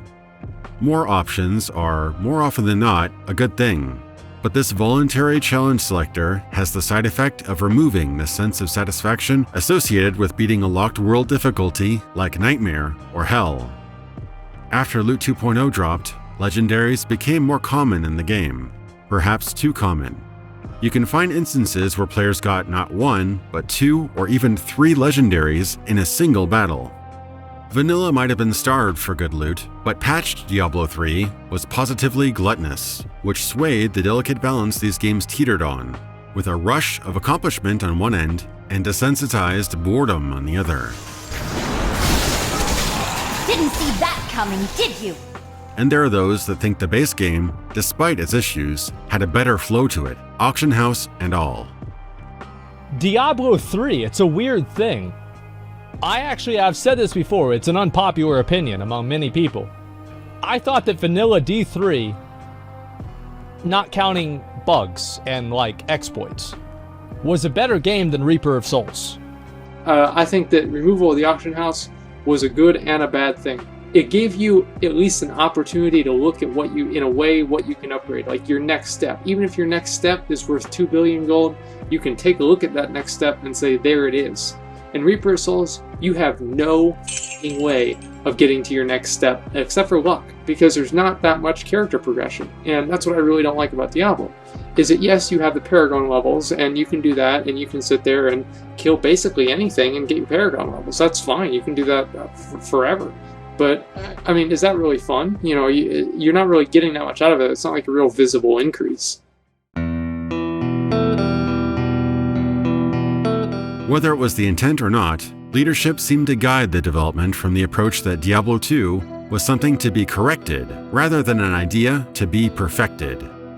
Virtually every system, from its level design, itemization, attributes, skill tree, skill points, level cap, difficulty settings, class design, skill synergies, runes, charms, skill slots, potions, mana, you name it, was altered drastically.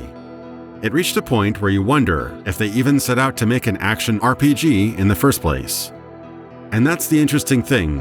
After Jay Wilson left the project in early 2013, the forums were overflowing with spiteful comments and disdain for the former game director.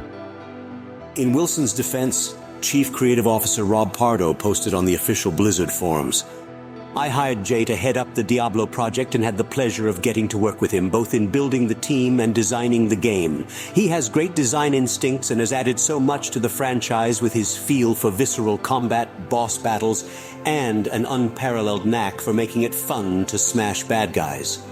I've worked with many designers at Blizzard, and Jay is one of the best. He has a great career at Blizzard ahead of him, and I guarantee that you will enjoy Jay's game designs in future Blizzard games. If you judge it on the merits of an action game, Diablo III is a fantastic success. It has incredible game feel, stylized visuals, responsive controls, and the moment-to-moment action lands very well. Decimating hordes of enemies with fun and interesting abilities really lends itself to the power fantasy.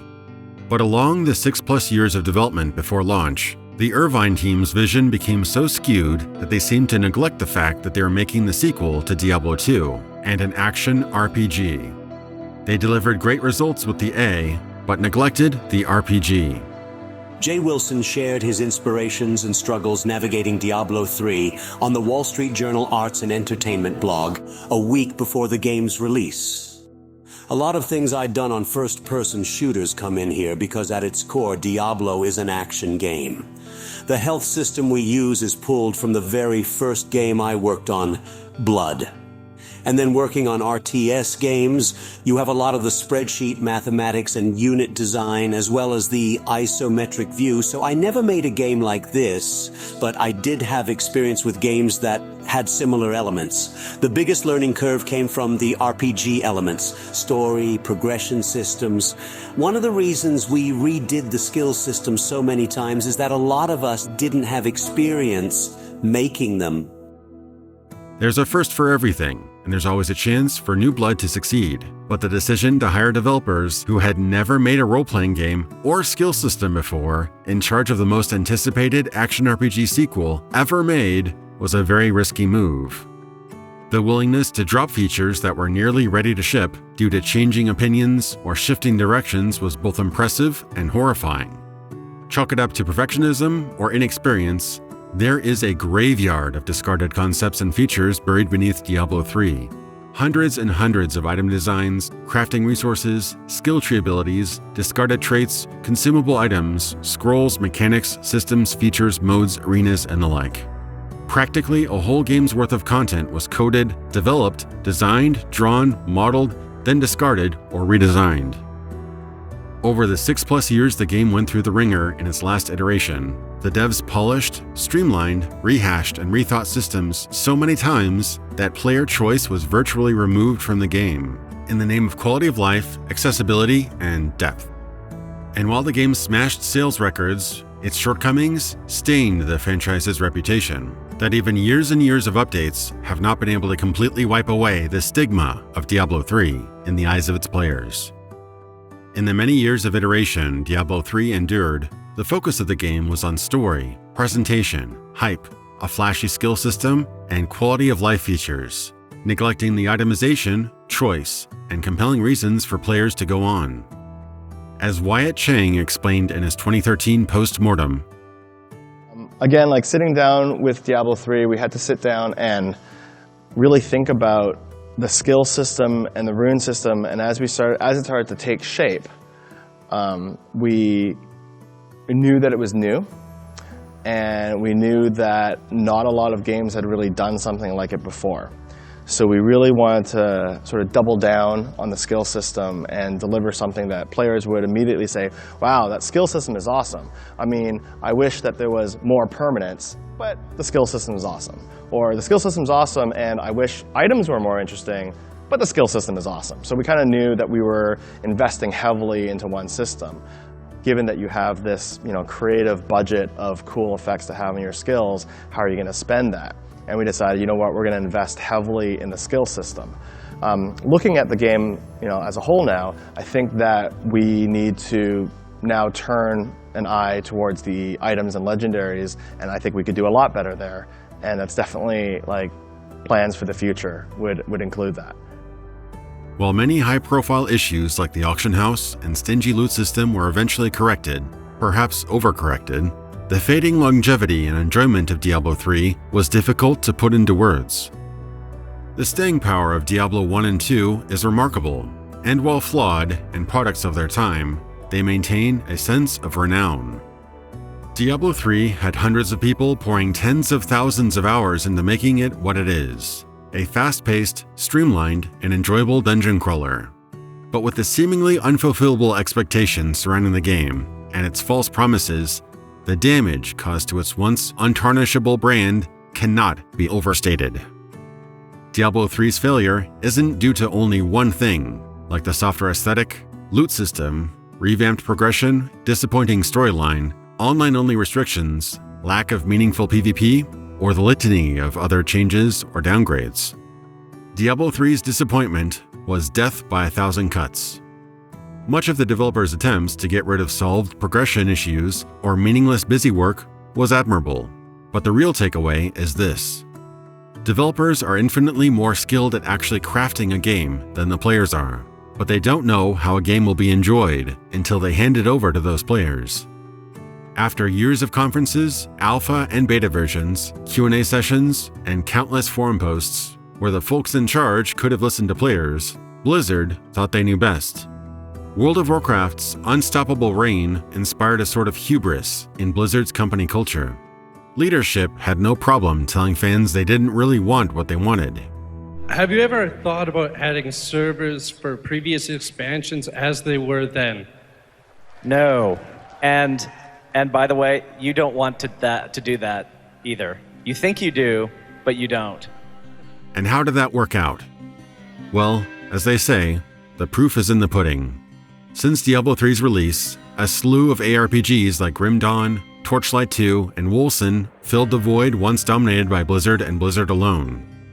Path of Exile fulfilled many of the design ideas and concepts abandoned or removed by the Diablo series. Their skill gem system, in a way, reinvented and perfected the runestone concept, with socketables that could be combined to craft a variety of spells and abilities, just like the Diablo 3 team attempted to do. PoE also offered an expansive passive skill tree, offering players to choose from thousands of nodes and compelling newcomers to try out this free-to-play title out of curiosity alone. Now contrast the horrendous reception core players had to the microtransaction-laden Diablo Immortal to Diablo II Resurrected, the lovingly crafted remake that nobody ever thought possible. It was warmly received by fans and proves that Diablo II, rough edges and all, still holds up, despite being over 2 decades old by that point. And let's not forget Diablo 4's drastic course correction, focusing on endgame activities right at launch, large-scale world bosses, PvP zones, a darker aesthetic, grim tone, and a character progression tree with costs associated to add weight to respecialization. By Blizzard's actions, Diablo fans seem to have gotten a greater vindication than they could have ever hoped for. The Cautionary Tale of Diablo III is one all of us should remember as the go-to example of how creators, behind closed doors with the best intentions and seemingly boundless resources, can get carried away, making a sequel that forgot the legacy that made it possible in the first place. This has been Indigo Gaming, and I want to thank everyone I've cited in this video for their incredible insight and archival footage of this topic. And thank you for watching.